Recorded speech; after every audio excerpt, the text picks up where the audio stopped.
இன்றைய வேத பாட நிகழ்ச்சியில் கிறிஸ்துவின் பிறப்போடு சம்பந்தப்பட்டவர்களை குறித்து தான் நாம் தொடர்ந்து தியானிக்க போகிறோம். இந்த வார்த்தையை கேட்கிற எனக்கு அன்பான கர்த்தருடைய பிள்ளைகளே, எங்களுடைய சபை செங்கல்பட்டு மாவட்டத்தில் சூனாம்பேடு கிராமத்தில் இருக்கிறது. புது வருட வரைக்கும் 21 நாள் உபவாச ஜெபம் வைத்திருக்கிறோம்.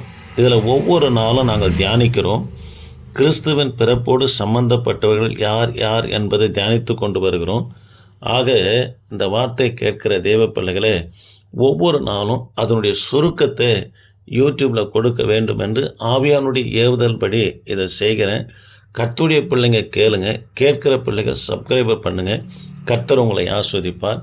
இன்னைக்கு கிறிஸ்துவின் பிறப்போடு சம்பந்தப்பட்டவர்கள் யார் என்று பார்க்க போகிறோம். இதில் முதலாவது கேப்ரியல் தூதனை குறித்து பார்க்க போகிறோம். தேவ பிள்ளைகளே, தூதர்களை குறித்து ஒரு சில காரியங்கள் சொல்லின பிற்பாடு கேப்ரியலை குறித்து நாம் பார்க்க போகிறோம். அவருடைய கிறிஸ்துவின் பிறப்பில் இவருடைய பங்கு என்னவா இருந்தது என்று நாம் பார்க்க போகிறோம். உலகம் தோன்றுவதற்கு முன்பதாக பிதாவாகிய தேவனும் பரிசுத்த ஆவியானவரும் கிறிஸ்துவும் எண்ணுக்கடங்காத தூதர்களை படைத்தாங்க. இது யோபுவின் சரித்திர புத்தகம் 38ஆம் அதிகாரம் 4-7, பிற்பாடு சங்கீதங்களின் புத்தகம் 148:5, கொலேசருக்கு நிருபம் 1ஆம் அதிகாரம் 6ஆம் வசனத்தை வாசித்து பார்ப்போம்னா, உலகம் தோன்றுவதற்கு முன்பதாக, அதாவது ஆயிரக்கணக்கான எண்ணற்ற தேவதூதர்களை கர்த்தர் படைத்தார். இந்த படைப்பு அதனுடைய தொகை கர்த்தருக்கு மட்டும்தான் தெரியுமே தவிர வேறு ஒருவருக்கும் தெரியாது. இதில் குறிப்பாக 3 தூதர்களை குறித்து விசேஷப்படுத்துகிறது. தேவ பிள்ளைகளே, நல்ல தூதர்கள் குறித்தும் சொல்லப்பட்டு இருக்கிறது, கெட்ட தூதர்கள் குறித்தும் சொல்லப்பட்டு இருக்கிறது. ஆதியாகமம் 1ஆம் அதிகாரம் 31ஆம் வசனத்தில் கர்த்தர் சிருஷ்டித்த எல்லாவற்றையும் நன்றாய் இருந்தது என்று தான் வேதத்தில் சொல்லப்பட்டு இருக்கிறது. இவங்க எதனால ஒரு தூதன் கெட்ட தூதன் ஆனான் என்பது குறித்து எசேக்கியேல் தீர்க்க தரிசன புஸ்தகம் 28ஆம் அதிகாரம் 12-17, 2 பேதுரு 2ஆம் அதிகாரம் 4ஆம் வசனம், யூதா எழுதின பொதுவான நிருபம் 6ஆம் வசனமும், ஏசாயா தீர்க்க தரிசன புஸ்தகம் 14ஆம் அதிகாரத்திலும், அதாவது தள்ளப்பட்ட தூதனை குறித்து அந்த இடத்துல வாசிக்கிறோம். தேவ பிள்ளைகளை, வேதாகமத்தில் 2 தூதனுடைய பெயர் தான் கொடுக்கப்பட்டு இருக்கிறது. ஒன்று கேப்ரியல், இவர் அதாவது பிதாவினிடத்திலிருந்து செய்தியை கொண்டு வருகிற ஒரு மெசஞ்சராக காணப்பட்டார். இது எபிரேயருக்கு நிருபம் 1ஆம் அதிகாரம் 13-14 வரைக்கும் வாசித்து பார்ப்போம்னா சொல்லப்பட்டு இருக்கிறது. மிகாவேல் தூதன் யுத்தங்களின் தூதன் என்று பார்க்கிறோம். தேவ பிள்ளைகளே, உலகம் படைப்பதற்கு முன்பதாகவே யுத்தங்களின் தூதனை கர்த்தர் படைத்த நோக்கம் என்னன்னா, ஏதோ ஒரு தீமை நடக்க போகிறது என்பதற்காகவே கர்த்தர் இந்த தூதனை அவனை படைத்தார். ஆகவேதான் ஆதியாகமம் 1ஆம் அதிகாரம் கர்த்தர் வானத்தையும் பூமியும் சிருஷ்டித்தார். 2ஆம் அதிகாரத்தில் பூமியானது ஒழுங்கின்மை வெறுமையா ஆனது என்று சொல்லி பார்க்கிறோம். இதுக்கு இடையில பல ஆண்டுகள் இருக்கிறது. இந்த ஆண்டில் தான் அந்த லூசிபர் தூதனுடைய சம்பவம் நடந்தது. ஆக யுத்தம் பண்ணுவதற்கென்று ஒரு தூதனை, ஒரு தீமை நடப்பதை கர்த்தர் அறிந்து வைத்திருந்து தான் மீகாவேல் தூதனை கர்த்தனவனா படைத்தார். அல்லேலூயா. நாம் தொடர்ந்து கர்த்தருடைய வார்த்தையை கேட்போம். இந்த தூதர்களுடைய பணி என்னவா இருக்கிறது என்று சொன்னால், முதலாவது காரியம், எபிரேயருக்கு நிருபம் 1ஆம் அதிகாரம் 6ஆம் வசனத்தில் அவர்கள் எப்போதும் கர்த்தரை துதித்து கொண்டு இருப்பார்கள் என்று சொல்லப்பட்டு இருக்கிறது.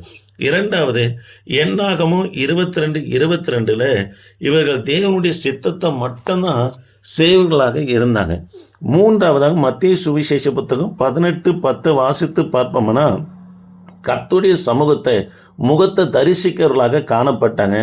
நான்காவது, இவர்கள் கிறிஸ்துவுக்கு கீழ்ப்படிகிறவர்களாக இருந்தார்கள் என்று 1 பேதுரு 3ஆம் அதிகாரம் 22ஆம் வசனத்தில் நாம் வாசிக்கிறோம்.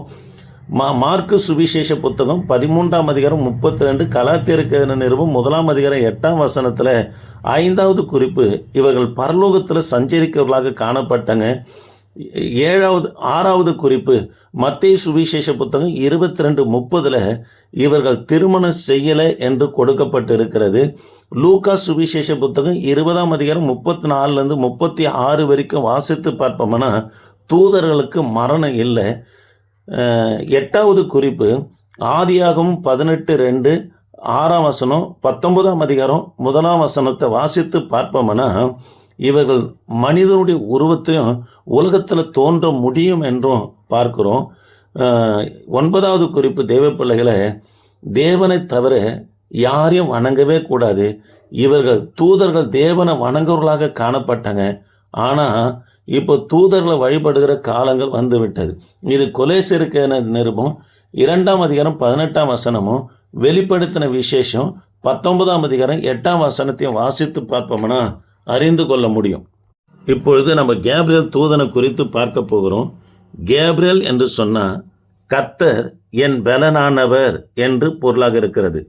காப்ரி என்றால் பலன் என்று அர்த்தம், இயல் என்றால் தேவன் என்று அர்த்தம். தீர்க்க தரிசனத்திலிருந்து புதிய ஏற்பாடு மத்தேயு சுவிசேஷ புத்தகம் வரைக்கும் 400 வருஷம் இடைவெளி இருக்கிறது. இந்த காலத்தை வேத பண்டிதர்கள் இரண்ட காலம் என்று சொல்கிறாங்க. காரணம், இந்நாட்களில் எந்த விதமான தீர்க்கதரிசியும் ஊழியக்காரரை எழுப்பி கர்த்தர் நடத்தலை. ஆனால் தொழுகை நடந்து கொண்டு இருந்தது. உதாரணத்துக்கு சொல்வேன்னா, சகரியா எலிசபெத் பழைய ஏற்பாட்டிலேருந்து புதிய ஏற்பாட்டுக்கு வருகிற ஆசாரிய குடும்பமாக இருக்கிறதே நாம் பார்க்கிறோம். இந்த கேப்ரியலை குறித்து சொல்லப்பட்டிருக்கிறது. 400 வருஷத்துக்கு பிற்பாடு யாருடைய சத்தத்தை ஜனங்க முத கேட்கிறார்கள் என்று சொன்னால் கேப்ரியலுடைய சத்தத்தை தான் கேட்கிறாங்க. தேவ பிள்ளைகளே, வேதாகமத்தில் கேப்ரியல் குறித்து சொல்லப்பட்டிருக்கிற காரியத்தில் முதலாவது காரியம், மேசியாவுடைய வருகையை குறித்து மரியா அம்மா இடத்துல இவர் பேசுகிறத பார்க்க முடியும். இரண்டாவதாக மறுபடியும் இயேசு கிறிஸ்து, அதாவது 2ஆம் வருகையில் ரகசிய வருகையில் எப்படி வருவார் என்பது குறித்தும் 1 தெசலோனிக்கேயர் புத்தகம் 4ஆம் அதிகாரம் 16ஆம் வசனத்தில் சொல்லப்பட்டு இருக்கிறத பார்க்கிறோம். ஆக கேப்ரியல் உடைய காரியமே முக்கியமாக என்னவாய் காணப்பட்டனா, கிறிஸ்துடைய பிறப்பு குறித்தும் அவருடைய ரகசியத்தை குறித்து பேசுகிறவராக இந்த கேப்ரியல் தூதன் காணப்பட்டார். சரி, கிறிஸ்துவின் பிறப்போடு இவருடைய காரியம் எப்படி சம்பந்தப்பட்டு இருந்தது என்று நாம் தியானிக்க போகிறோம்.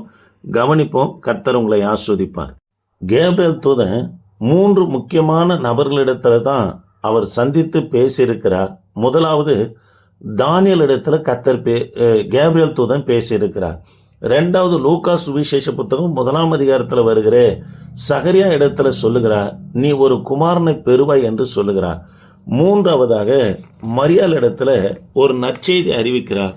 உலகத்தின் பாவங்களை சுமந்து தீர்க்கிற தேவ ஆட்டுக்குட்டியானவர் உன்னிடத்துல பிறப்பார் என்று சொல்லுகிறார். இந்த கேப்ரியல் தூதன் 3 பேரிடத்துல முதலாவது சொல்லப்பட்ட காரியம் என்னவென்று சொன்னால், தானியலே பார்த்து சொல்றாரு, பயப்படாதே, உனக்கு சமாதானம் என்றார். தானியலின் புத்தகம் 10ஆம் அதிகாரம் 12ஆம் வசனம், லூக்கா சுவிசேஷ புத்தகம் 1ஆம் அதிகாரம் 3ஆம் வசனத்தில் சகரியாவே பயப்படாதே, உன் வேண்டுதல் கேட்கப்பட்டது என்று சொல்றார்.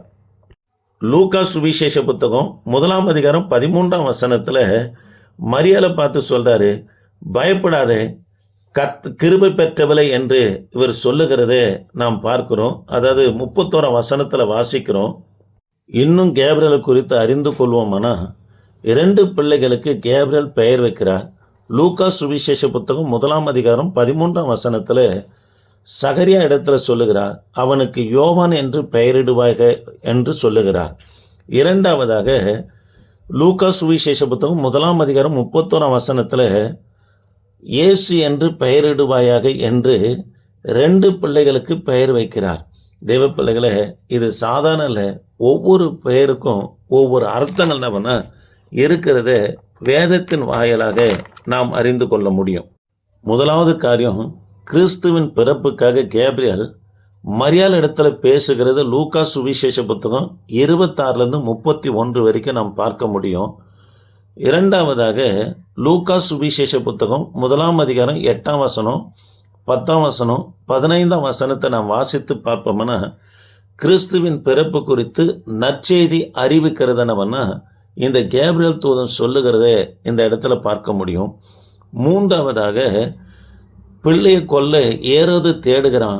ஆகவே பிள்ளையை எகிப்துக்கு கொண்டு போங்கள் என்று சொல்லி இயேசு கிறிஸ்து தப்பித்து போக வேண்டிய வழியை குறித்து யோசப்பிடத்தில் சொல்லுகிறதே மத்தேயு சுவிசேஷ புத்தகம் 2ஆம் அதிகாரம் 13லேருந்து 18 வரைக்கும் வாசிக்கிறோம். பிற்பாடு தேவ பிள்ளைகளே, எகிப்தில் இருக்கிற மரியாள் யோசேப்பை பார்த்து கர்த்தர் சொல்கிறார், தேவதூதன் கேப்ரியல் சொல்கிறாரு, பிள்ளையை கொல்லுகிறவன் தேடுகிறவன் மரித்து போனான், பிள்ளையை கூட்டிக் கொண்டு நீங்கள் எருசலேமுக்கு போகலாம் என்று சொல்கிறார். வரும்போது மகா ஏரோது இயேசுவை கொல்ல வகை தேடின மகா ஏரோது மரித்து போனான். அவருடைய பட்டத்துக்கு அர்க்கிலேயு வந்திருக்கிறது நிமித்தமாக பிள்ளையை கூட்டிக் கொண்டு நாசரத்துக்கு புறப்பட்டு போங்கள் என்று சொல்லுகிறார். இது மத்தேயு சுவிசேஷ புத்தகம் 2ஆம் அதிகாரம் 19 23 வரைக்கும் வாசித்து பார்ப்பன சொல்லப்பட்டு இருக்கிறது.